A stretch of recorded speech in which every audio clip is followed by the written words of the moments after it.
All right, you've got your headphones on, you're ready to soak up some knowledge good, because today we're diving headfirst into something that affects absolutely everyone. In every single organization, whether you're the CEO or brewing the coffee, carbon management, forget thinking this is just, tree hugger territory. Right. The climate crisis, it's messing with everything from getting your raw materials to whether your customers even want what you're selling. Precisely. This isn't some eco-warrior side project anymore. It's core business. Yeah. We've got the Handbook of Carbon Management in our arsenal today, penned by Petra Moulton Hill and a crew of other smart cookies. Their mission, to give everyone, no matter their job title, the practical tools to tackle climate change. And the clock is ticking louder than my morning espresso machine. The ITCC, that's the big climate science body, says we've got to slash global CO2 emissions in half by around 2030. And soon. And hit net zero by mid-century if we want to keep the planet from overheating past the 1.5 degree C danger zone. That's not a lot of wiggle room. Not at all.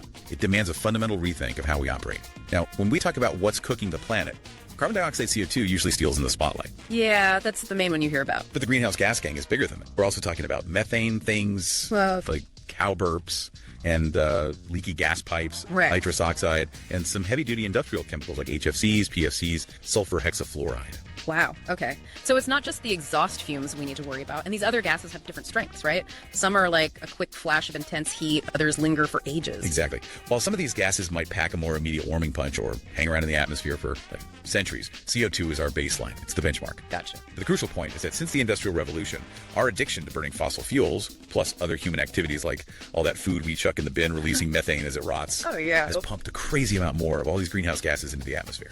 And that extra heat is showing up on the thermometer. We've already seen a worldwide average temperature jump of about 1 degree Celsius compared to pre-industrial times.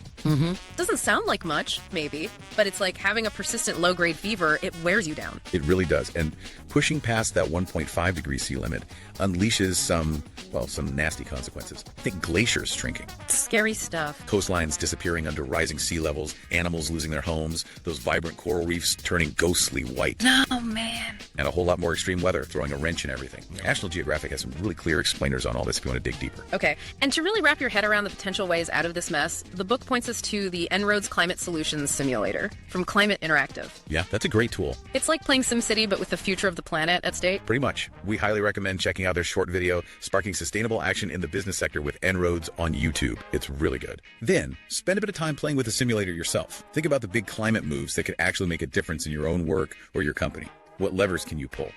Interesting exercise. And they also suggest watching another video, Multi-Solving, Connections to Health, Equity, Justice, and Well-Being. Yes. It highlights that tackling climate change isn't just about polar bears. It has all sorts of knock-on benefits, what they call co-benefits. Exactly. The book uses a nice little image here. Imagine planting a flower. The main thing is the flower itself. Right. Maybe that's your company switching to renewable energy. Okay. But as it grows, it might attract bees, clean the air a bit, and just make the office garden a nicer place. I see. Those are the co-benefits, the extra wins you get from that initial climate action. Okay, let's get down to brass tacks with some of the core ideas from the book. First up, something that might seem like common sense, but is surprisingly easy to screw up communication and reporting. Absolutely. The authors stress that talking about what you're doing on climate change, both inside and outside your organization, is a super powerful tool. It's often underestimated. Really? Yeah. It's about getting everyone on board, motivating action, and building a culture where sustainability isn't just, a buzzword. So it's not enough to just quietly do the right thing. You've got to shout about it from the sustainable rooftops. Well, maybe not shout, but definitely communicate effectively. Okay. The book mentions needing a proper communication plan for all this climate stuff. What's the secret sauce there? It's about figuring out your key messages. What do you really want people to know? Then, think about who you're trying to reach: your employees, your customers, investors. Different groups, different needs. Exactly. And picking the best ways to get their attention without boring them to tears. Clarity and consistency are your friends here. And to help us nail those messages, they bring up Randy Olson's But Therefore framework. Sounds a bit like a Hollywood pitch. How does that work for climate change? It's actually brilliant in its simplicity. It's a way to structure a narrative. The and sets the scene. Our company uses a lot of energy. Okay. The but introduces the problem or conflict. But this is contributing to climate change. Right. And it therefore offers the solution or action. Therefore, we are switching to solar power. It creates a clear story people can follow. Storytelling, got it. Make it a drama, not a dry report. Okay. Now, when we talk about showing the world what we're doing, reporting our greenhouse gas emissions and other ESG stuff. Environmental, social governance? Yeah, that's becoming a bigger deal, isn't it? Why the sudden spotlight? Well, a few reasons. For starters, in some places, it's becoming the law of the land. You just have to do it. Regulations, yeah. But even if the government isn't breathing down your neck, reporting can actually boost your business. A carbon trust survey found some interesting benefits. Oh, yeah. Companies that are open about their emissions often see their brand get a thumbs up. Shareholders seem to chill out a bit. What pressure? Diverse investors might start knocking. Their company valuation can go up, and even their bottom line can get a healthy kick. Okay, those are some serious perks. So if a company decides to open its books on emissions, what are the must-haves in that report? What do you need to include? You need the basics, who the company is, the period the report covers, and crucially, exactly what you're counting the organizational boundaries. You have to be clear. Okay. You also need to break down the emissions into those scopes we mentioned earlier, scope 1, 2, and 3, direct, indirect from energy, and all the other value chain stuff. Right. Then you need to spell out where you got the data, how you crunch the numbers, and any assumptions or uncertainties. Honesty is key. And then there's this idea of materiality. It sounds important. It's not about listing every single paperclip you use, right? No, definitely not. Materiality is about what information a reasonable person would consider important when making decisions about your company. Okay, makes sense. The Global Reporting Initiative, GRI, takes it a step further with double materiality. Double materiality. Yeah. It means looking not only at what's financially important to the company, but also the company's impact on the environment and society. It's a two-way street. Accountability both ways. I see. So what hits your wallet and what hits the planet or people? The book also mentions ESG book as a tool to navigate all this data disclosure jungle. Exactly. Yeah. ESG book is trying to make sense of all the different ESG data out there, make it easier for companies to share the important stuff with everyone who needs to know: investors, suppliers, customers. Now, what about the wild west of climate communication, social media? How should companies tackle that without looking like they're just, trying to score woke points? Oh, social media. It's like a double shot of espresso powerful, but you can easily overdo it or get it wrong. Yeah. The key is be real, be honest, and avoid greenwashing, making yourself look greener than you actually are. People see right through that. They really do. Share real actions, show your progress, warts and all, sometimes, and actually talk with your audience, not just at them. And please, ditch the jargon. Nobody wants a lecture in their feed. Amen to that. Authenticity is key, especially when everyone has a built-in BS detector these days. Okay, let's move on to getting our suppliers on board with climate solutions. Crucial area. Seems like a no-brainer since, as the book points out, most companies' emissions live in their supply chain, not their own operations. Absolutely. Often magnitudes higher. The book recommends checking out the Exponential Roadmap Initiative. They've got some great resources. Like what? Like the 1.5 degrees C Supplier Engagement Guide, the SME Climate Hub for smaller players, and the 1.5 degrees C Business Playbook. They're all about giving you the tools to have those crucial conversations with your suppliers. Okay, good resources. And when we're talking to suppliers, that materiality thing pops up again. Remind us what that means in this context. Pretty straightforward here. Bottom line, if a reasonable person would consider the environmental or social impact of something in your supply chain important, then you need to talk about it. Then you need to be transparent about it, yeah. It's not just about your own backyard anymore. It's about the whole value chain. Right. Okay, so for year 2025, actionable takeaways for communication and reporting. Craft a clear climate comms plan. Maybe use that and the therefore structure. Good structure. Start tracking and reporting your emissions, scopes 1, 2, and 3. Be clear about boundaries. Maybe check out ESG book. Get your suppliers in the climate conversation using those exponential roadmap tools. And remember, materiality, if it matters, spill the beans. Solid advice. Now let's switch gears to something we all deal with: meetings and transport. This is where personal choices really bump up against corporate impact. You got it. Business trips and the daily commute can be surprisingly heavy on the carbon front. The book lays out a stark comparison for a Glasgow to London trip. What stood out to you there? The sheer difference was pretty eye-opening. A round-trip short-haul flight coughs up around 368 kilograms of CO2 equivalent per person. Wow. While the train manages the same journey for just 64 kilograms CO2 each. It is. Even a single person in a small electric car isn't much better than the train, emissions-wise, for that trip. It really highlights how much our travel choices matter. Right. It's almost a no-brainer, especially in places like Europe, where train travel is often faster and less stressful than flying door-to-door. Definitely. The book even suggests making train travel the default for those inner-city hops where it's feasible. Makes sense. And let's not forget, while you're on the train, you can actually get some work done on, wrestling with airport security queues. True. But even better than lower carbon physical travel. Let me guess. Not traveling at all.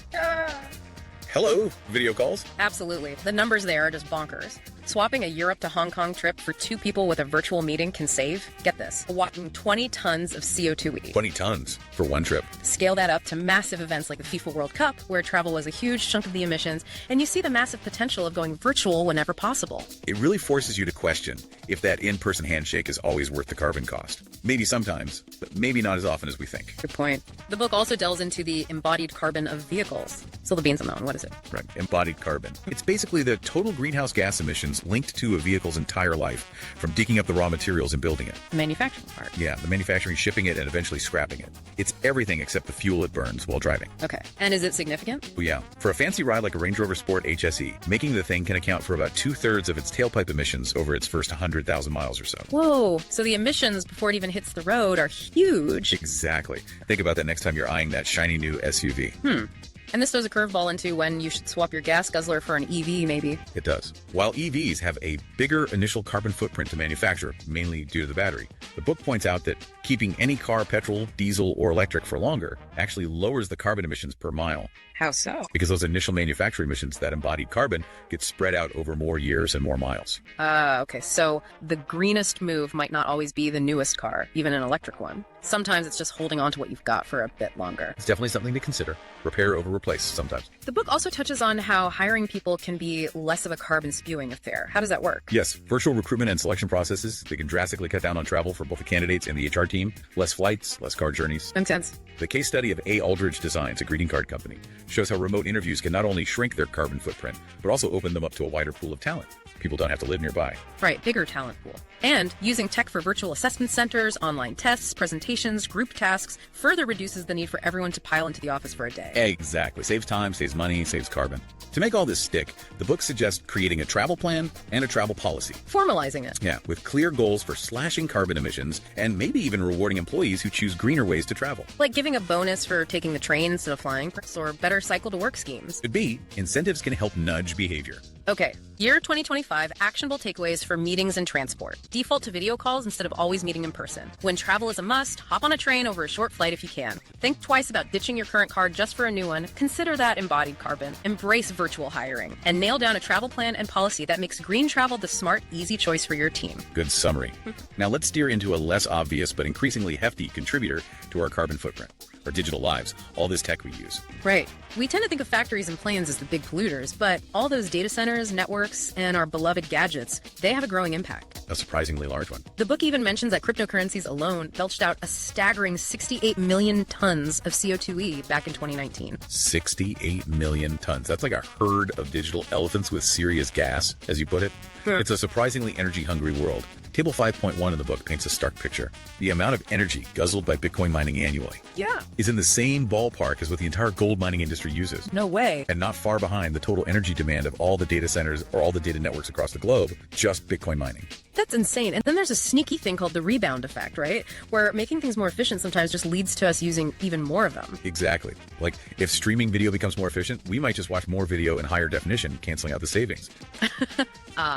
Human nature. Now, if we zoom in on the digital realm, data centers are a major culprit, responsible for about 45% of the ICT sector's emissions. That's the figure, yeah. Almost half. They're huge energy consumers, mostly for running the servers and, crucially, cooling them. So what can we do to green up these digital behemoths, these data centers? Well, the book highlights a few key moves, using smarter cooling methods like natural ventilation where possible, or even submerging servers in special liquid coolant. Immersion cooling. And crucially, powering them with renewable energy. That's the big one.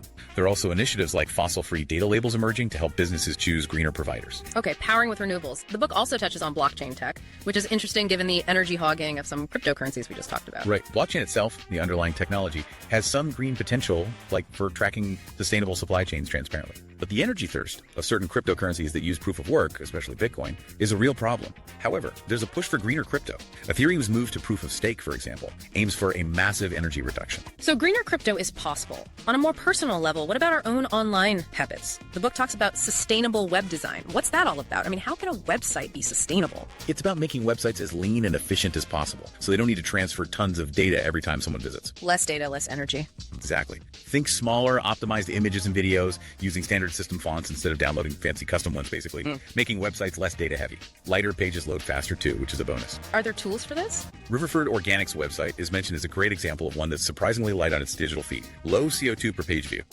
Interesting. It's about being mindful of the digital baggage we're dragging around. Now, figuring out how truly sustainable our digital lives are seems like a tricky business, doesn't it?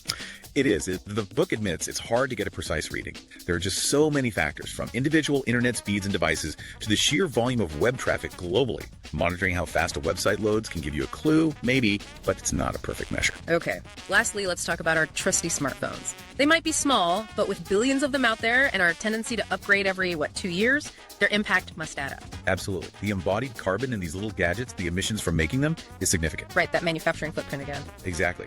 The book suggests we can lessen that impact by simply holding on to our phones for longer, 3 years, 4 years, getting them repaired instead of instantly replacing them, and opting for refurbished models when we do need a change. Repair, reuse, refurbish. Precisely. Initiatives like the Big Repair Project are trying to make repairability more mainstream and accessible. Good stuff. Okay, year 2025, actionable takeaways for digital footprint. Support data centers that use renewable energy and efficient cooling. If you run websites, aim for sustainable design to minimize data transfer, resist the urge for the latest smartphone, keep your devices longer, and consider repairs or refurbished options. Be aware of the energy footprint of blockchain and lean towards greener crypto alternatives if you're involved in that space. All right. Let's move from the digital realm to the very real world of food, with a chapter on food waste and food for thought. This is a surprisingly big piece of the emissions puzzle. No kidding. From how our food is grown to what we chuck in the bin, it all adds up. This chapter digs into everything from where our ingredients come from to how we handle leftovers in the office cafeteria or canteen. Yeah, it covers a lot.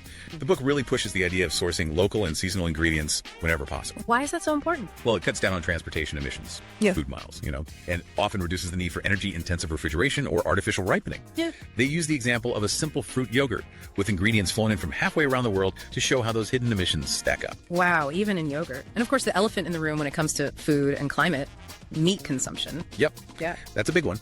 The book highlights Project Drawdown's findings that shifting towards more plant-rich diets has huge potential for slashing emissions from agriculture methane, from livestock, land use change, fertilizers. Right. They also touch on how different cooking methods impact emissions, like gas versus electric versus microwave, and the promise of solar-powered cook stoves, especially in developing regions, as a greener way to whip up a meal. Minimizing food waste in the first place seems like such a low-hanging fruit, a no-brainer way to cut down on emissions, all that wasted energy and resources. Absolutely crucial. Better meal planning in organizations, canteens, events is key. Forecast properly. But even with the best intentions, some food waste is probably inevitable. So what do you do then? The book suggests practical things, like offering leftovers to staff at a discount, partnering with food rescue apps and organizations like Too Good To Go or Olio. I've seen those. Or even donating surplus edible food to local food banks or charities. Those food waste hubs in Rome that won an Earthshot Prize are a great example of city-level innovation. Very cool. Getting people to make greener food choices in the first place is also part of the equation, isn't it? The book has some interesting ideas there. Yeah, nudging people towards sustainable options. They suggest using a clear traffic light system on menus to show the carbon footprint of different dishes, like they're doing at the University of California, Berkeley. Does it work? Apparently, it's not only influencing what students choose, but also what the chefs are deciding to cook up in the first place. Knowing the impact makes a difference. Interesting. Another angle is to make plant-based options sound genuinely delicious and appealing, not framing them as some sort of, special or second-rate choice. Focus on taste. Right, make it desirable. And the German supermarket Penny tried an experiment showing customers the true cost of food, including its environmental and social impact, alongside the price tag. That definitely made people stop and think. Wow. Brave move. The case study of restaurant Sat Baines is a real inspiration, a high-end place seriously committed to sustainability. What are they doing? It's impressive. They're partnering with sustainability experts. They've got solar panels. They source everything hyper-locally and seasonally.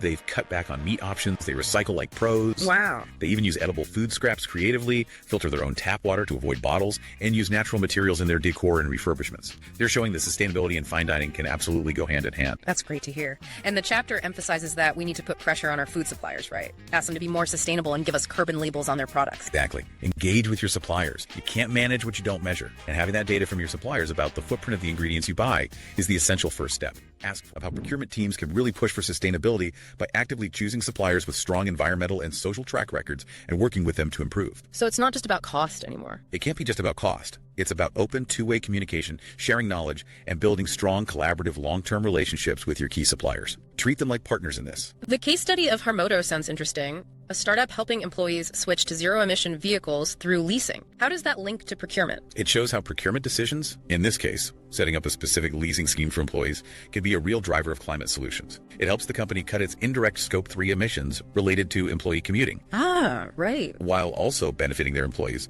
and actively speeding up the transition to cleaner transport in the wider economy. It's smart procurement thinking beyond just buying office supplies. Okay. Year 2025, actionable takeaways for procurement and supply. Team up with your suppliers, set joint emissions reduction goals, share data, help them improve. Look for ways to source and produce more locally, and definitely optimize your transport logistics. Points. Tack packaging waste, relentlessly eliminate, reduce, switch to greener materials. Prioritize suppliers with strong sustainability credentials, and educate both your buyers and your suppliers on your climate goals. Explore innovative procurement models that actually support the shift to zero emission tech. Excellent summary. Let's now explore how companies can connect with their customers in a more climate conscious way through marketing for a better climate. Right, because people are increasingly wanting to buy from companies that are actually doing their bit for the planet, aren't they? So this seems like a crucial area for businesses to get right. How does that translate into marketing practice? Well, book defines sustainable marketing as not just, flogging more stuff, but creating genuine value for customers, while also considering the bigger picture, the environmental harm, and the well-being of everyone involved now and in the future. So it's broader than just selling. Much broader. It's about making sure your marketing messages and actions actually align with your sustainability promises throughout the whole business. Authenticity again. Where you sell things, the place in the marketing mix and how easy it is for customers to be green plays a big part here too, doesn't it? Especially with the rise of online shopping versus physical stores. Exactly. It's complex. While buying online might seem greener because you're not driving to a store yourself, all those individual last mile deliveries, often rushed for super fast shipping, can actually rack up significant emissions. Delivery networks are a challenge. Yeah, all those vans.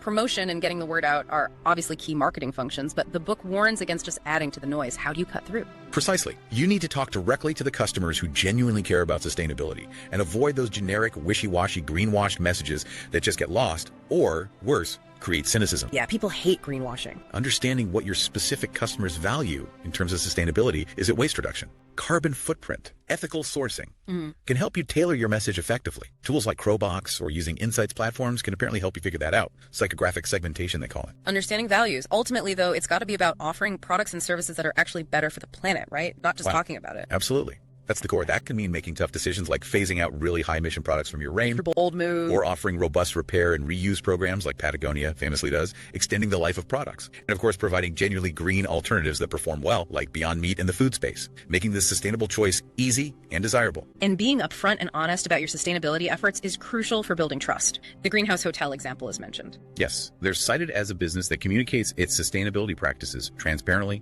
and consistently, making it part of their brand identity. Honesty builds credibility. So sustainable marketing isn't just slapping a green label on something. It's a fundamental shift in how you think about your whole business, keeping future generations in the picture, as the marketing guru Philip Kotler defined it. Exactly. It's about integrating people, planet, and profit to serve customers who are increasingly looking for, demanding, and supporting businesses that are genuinely trying to do good in the world. Year 2025, actionable takeaways for marketing for a better climate. Weave sustainability into your core marketing strategy. Don't treat it as an add-on. Think long-term impact. Be mindful of the emissions from how you actually get your products to customers, especially that tricky last mile for online sales.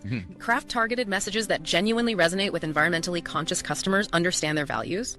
Offer truly climate-friendly products and services, including repair and reuse options where possible. And above all, be transparent and honest about your green efforts. Don't greenwash. Sound advice. Now let's step into the often complex but increasingly important world of sustainable finance and investment. Money talks. It certainly does. And climate change isn't just an environmental headache anymore. It's shaking up the financial world. It's impacting what our assets are worth and making sustainability itself a hot commodity, as people like Mark Carney have pointed out. Absolutely. Climate risk is financial risk.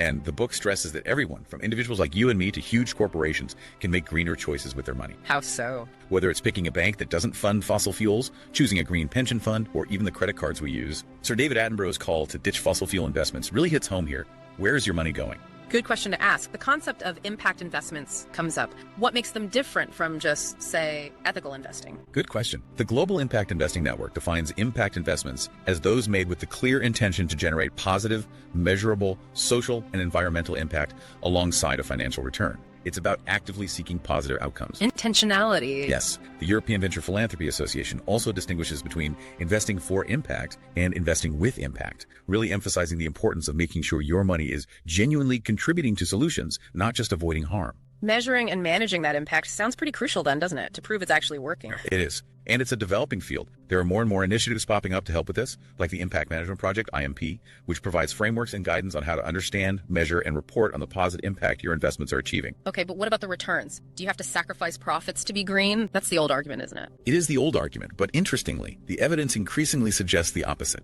Several studies, including work by George Serafeim at Harvard and Meta Studies, have shown that companies that focus effectively on material, social, and environmental factors tend to financially outperform their peers in the long run. Really? Better performance. Yeah, and data from Morningstar even shows that sustainable funds globally are more likely to survive over the long term than traditional funds. As societal values shift and we move towards a net zero world, companies offering climate solutions are likely to become even more valuable investments. So it's not just about doing the right thing, it can actually be the smart financial move too. Okay, what should we look for in a green bank if we're choosing where to put our everyday money? Look for transparency. Where do they actually invest their money? Do they have clear policies against funding new fossil fuel projects? Do they actively support renewable energy? Do they invest in local communities? Ask those questions. Good points. Green bonds and green pension options are also mentioned as becoming more widely available. Yes, green bonds specifically fund environmental projects, and many pension providers now offer sustainable or green fund options, allowing you to align your retirement savings with your values. But the book reminds us again about the hefty carbon footprint of some cryptocurrencies, which we touched on earlier in the digital chapter. Yes, it's worth repeating. It's important to be aware of the significant energy demands and environmental impact of certain digital currencies, like proof-of-work Bitcoin, when you're considering them as an investment. Not all crypto is the same, but due diligence is needed. How can you check if your pension is actually green? For pensions, there are resources emerging.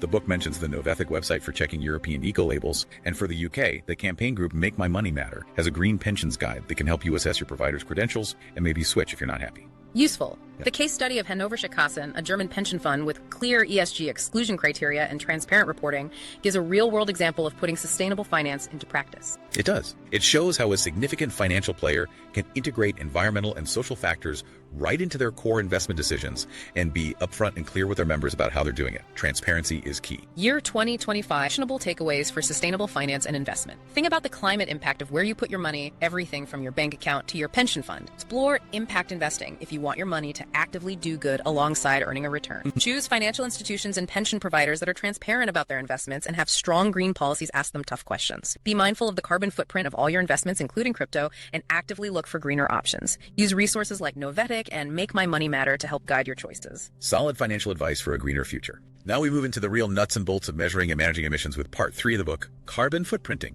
Getting technical. Okay, this is where we get into the nitty-gritty of tracking our greenhouse gas emissions. The book introduces the 3 scopes again: Scope 1, Scope 2, and Scope 3. Lay it on us simply. Okay, quick recap. Scope 1 is all the emissions your company makes directly, like the fumes from your company vehicles or burning gas in your own boilers. Stuff you control directly. Got it. Direct. Scope 2 is the indirect emissions from the energy you buy, mainly electricity, but also potentially purchase steam, heating, or cooling. Purchased energy. Right. And Scope 3 is, well, it's everything else. All the other indirect emissions that happen in your company's value chain, both upstream from your suppliers, the things you buy in. Materials, components. Exactly. And downstream, what happens to your products after you sell them, like customer use or end-of-life disposal. It's usually the biggest and hardest to measure. And as the book emphasizes, Scope 3 is often the largest chunk of a company's total carbon footprint by far. Absolutely. For many companies, especially those that sell physical products or have complex supply chains, Scope 3 can easily be 80%, 90%, sometimes even up to 97% of their total emissions. So ignoring Scope 3 means you're missing most of the picture. Pretty much. That's why a holistic approach, looking seriously at all 3 scopes, is so important for effective carbon management. You can't just focus on your own office lights. The GHG protocol gets a big mention as the go-to standard for counting corporate emissions. What's the deal with that? Why is it important? The Greenhouse Gas Protocol, developed by the World Resources Institute and the World Business Council for Sustainable Development, provides the most widely used standardized methods and guidance for companies and organizations to measure and report their GHG emissions. So it's like the rule book. Essentially, yes. It covers all the main greenhouse gases, sets out accounting principles, and helps ensure everyone is calculating and reporting emissions in a consistent and comparable way. It brings credibility. Okay, before you even start counting, the book says you need to set some boundaries, right? Organizational and operational boundaries. What are we talking about there? Sounds a bit like drawing lines on a map. It kind of is. Organizational boundaries define which parts of your company, group, or structure are included in your carbon inventory. Are you including all subsidiaries, joint ventures? You need to decide based on control or equity share. Okay, defining the who. Then, operational boundaries determine which emission sources within those organizational boundaries you're actually going to count across those 3 scopes. Are you including all Scope 3 categories or focusing on the most significant ones? It's about drawing a clear line around what you're responsible for measuring and making sure you're not double counting emissions with, say, your suppliers. Clarity is key. Once you know what you're counting, you actually need to manage those emissions. What does that look like in practice? It's not just about measuring, is it? No, measuring is just the first step. Management involves setting clear objectives and targets, ideally ambitious ones, aiming for significant reductions towards net zero. Setting goals. Yeah. Then putting a system in place to track your emissions data accurately over time, reporting that data transparently, and having processes for ongoing inventory management, checking data quality, and driving improvements. The book stresses that your accounting should always be relevant to your business decisions and as complete and accurate as possible. Okay. The term carbon intensity pops up, particularly related to electricity. What's the definition there? Carbon intensity, especially when we're talking about electricity generation, is the amount of carbon dioxide, CO2, emitted for every unit of electricity produced.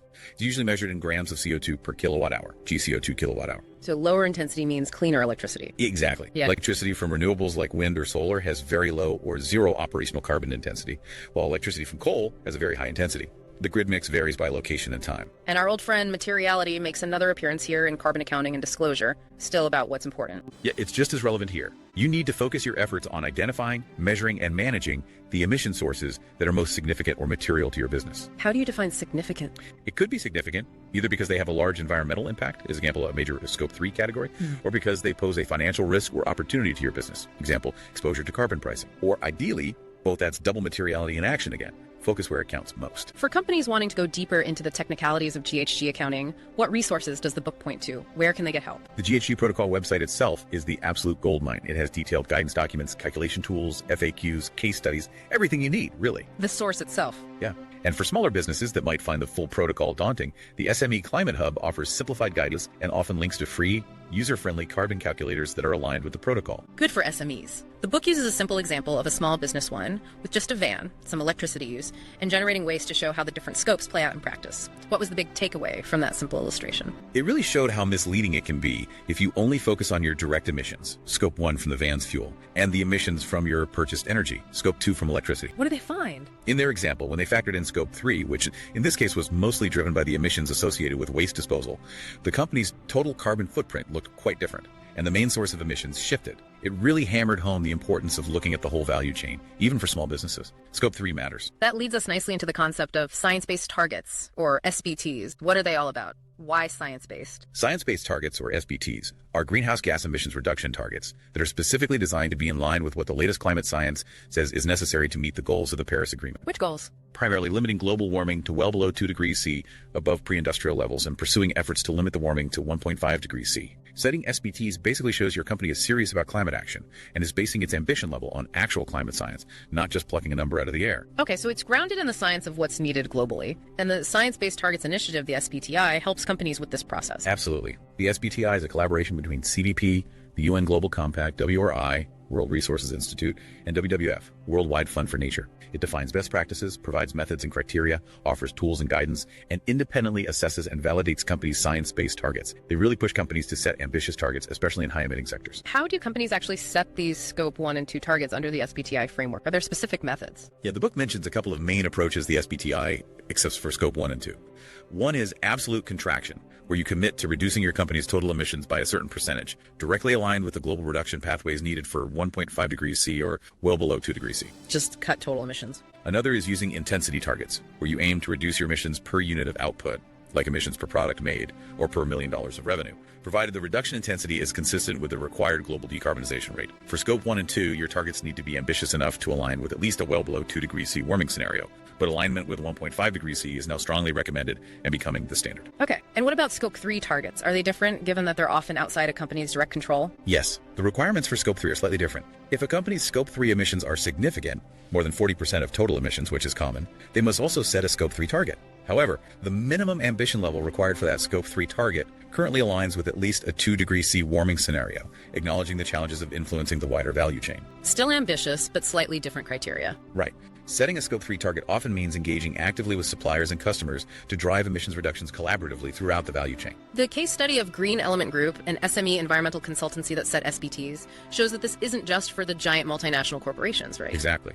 It's a great example proving that businesses of all sizes, including SMEs, can successfully set ambitious, science-backed targets and make a credible contribution to tackling climate change. The SBTI even has streamlined routes for smaller companies now. Good to know. Year 2025 actionable takeaways for carbon footprinting and science-based targets. Get a real handle on your scope 1, 2, and especially your scope 3 emissions. Find out where your biggest impacts lie. Use the GHG protocol as your main guide for credible carbon accounting. Definitely. Clear organizational and operational boundaries for what you're counting. Be specific. Seriously, consider setting science-based targets through the SBTI to align your company's climate ambition with what the science demands. It adds real credibility. That's the path forward. Our second to last chapter looks at policies and practices, embedding climate solutions within the organization. Right, so you've measured your footprint, maybe set some targets. Now how do you actually make the changes happen? Having a solid carbon management strategy is key. The book outlines a 4-pillar approach inspired by the Exponential Roadmap Initiative. What are the big pillars there? It's a really useful framework. The 4 pillars are: 1, slash your own direct emissions, scope 1 and 2, aggressively. 2, tackle the emissions in your supply and value chain, scope 3. Own house, then value chain. Exactly. 3, weave climate considerations right into your core business strategy, products, and services. And 4, actively use your influence to promote climate action in society more broadly with customers, industry peers, policymakers. It's a comprehensive way to think about your role. Okay, 4 pillars. And within that, the Institute of Environmental Management and Assessment, IEMA, has this GHG management hierarchy: prevent, reduce, substitute, compensate. Sounds like a practical order of operations. It is. It provides a clear prioritization for action. First, try to prevent creating emissions in the first place. Can you avoid that activity altogether? If not, then reduce the emissions you do create as much as possible through efficiency. Okay, prevent, then reduce. Next, substitute high carbon processes or materials with lower carbon alternatives, like switching to renewable energy or recycled materials. And only finally, as a last resort for any truly unavoidable emissions that remain after doing all the above, should you compensate through credible carbon offsetting. Offsetting comes last. It's a popular idea, but there's often some skepticism around it, isn't there? How does the book approach carbon offsetting? It presents offsetting cautiously. It's positioned as a potential way to balance out emissions that are genuinely unavoidable after you've demonstrably done everything else you reasonably can to reduce them directly. So not a get-out-of-jail-free card. Definitely not. It involves investing in verified projects elsewhere that demonstrably reduce or remove CO2 from the atmosphere, like renewable energy projects or reforestation. However, the book stresses, and this is crucial, that offsetting should always be a final step, supplementary to deep internal reductions, and you need to choose high-quality, credible offset projects. Don't use it as an excuse to avoid making real cuts in your own operations and value chain. Reduce first. Okay, prioritize real reduction. The chapter shares examples of formal organizational policies, environmental policies from Nottingham Trent University, energy policies from Marks & Spencer, waste management from Shoesmith's law firm. What's the value of having these formal policies down on paper? These formal policies are really important. They provide a clear roadmap, signal commitment from leadership, and set expectations across the organization.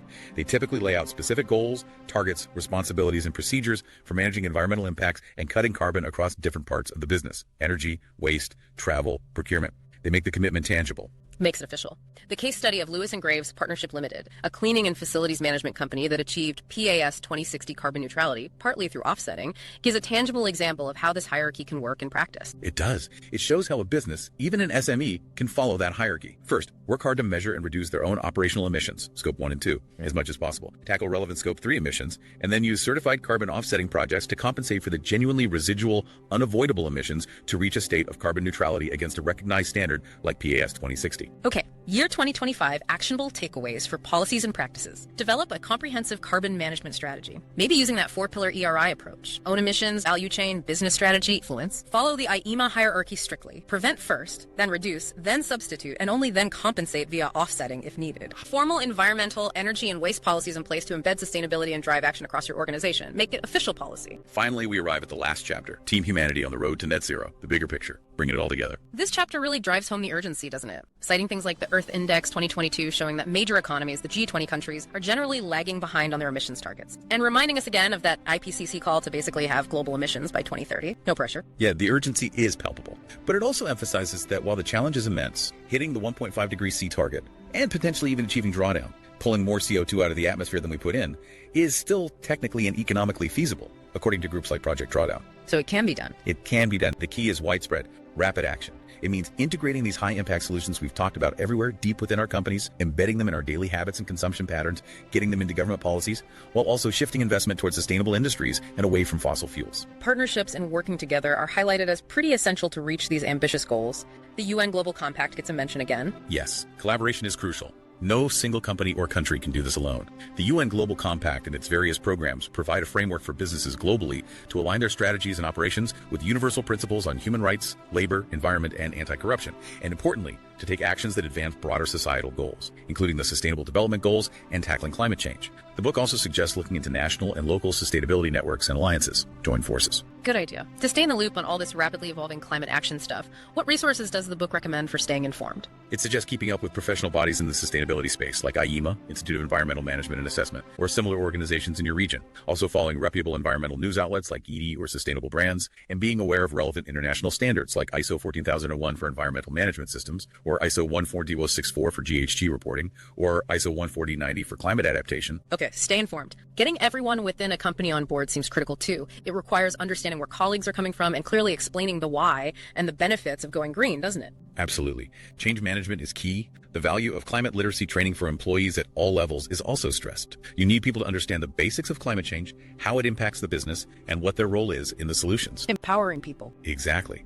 The book points to various organizations offering this kind of training, like Educate Global, university programs like those at NTU or MMU, and the well-regarded Carbon Literacy Project. Building internal knowledge and capacity is fundamental. The chapter wraps up by kind of summarizing the phased action plans laid out at the end of earlier chapters, emphasizing a cyclical approach. Develop your strategy, implement quick wins, make commitments, set objectives, take action, review, repeat. Yeah, it's an ongoing process, not a one-off project. It also revisits the Exponential Roadmap Initiative's core advice. Aim to have your emissions roughly every decade. Focus ruthlessly on the high-impact areas within your own operations and your value chain, and underpin everything with robust assessment, analysis, and transparent disclosure of your emissions data.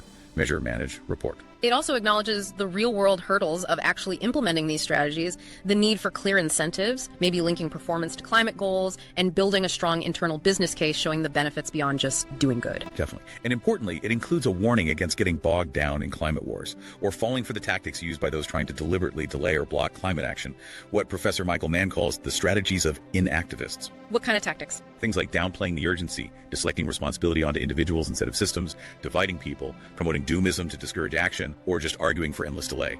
The book recommends resources like skepticalscience.com to help you understand the science and spot climate misinformation or these delay tactics. Stay critical. Good point. Ultimately, the book underscores the vital role of education at all levels, from schools to professional development in tackling climate change effectively, mentioning initiatives like the EU's Green Comp framework for sustainability competencies. It really reinforces that building climate knowledge, skills, and motivation across all of society is absolutely essential for driving the real and lasting change we need. Education is foundational. Okay, last set of year 2025 actionable takeaways for Team Humanity on the road to net zero. Recognize that climate action is a team sport. Align your organization with global goals and collaborate. Seek out partnerships, industry groups, local networks, UN Global Compact. Stay informed through reliable sources and professional bodies. Invest in climate literacy training for your people. Empower them. Implement a clear, step-by-step plan for your climate initiatives.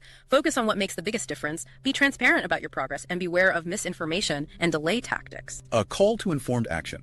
So the core message weaving through the Handbook of Carbon Management is really clear, isn't it? Yeah, it seems to be that every single person in every role within every organization has a crucial part to play in managing carbon and contributing to climate solutions. It's not just for the sustainability department. Exactly. And it emphasizes that we can still make a real tangible difference if we all step up and take concerted action within our own spheres of influence, at work, at home, in our communities. It's challenging, yes, but it's not as impossible as it might sometimes feel. We really encourage you, listening now, to think about what we've discussed today. Reflect on the information from the handbook and identify some concrete steps, maybe even just one to start, that you could champion starting now in your own company or community. And definitely dive into the resources we've mentioned throughout this deep dive. The handbook itself is packed with detail. The En-ROADS simulator is a great way to explore scenarios, and all those helpful websites and initiatives can provide practical guidance for your next moves.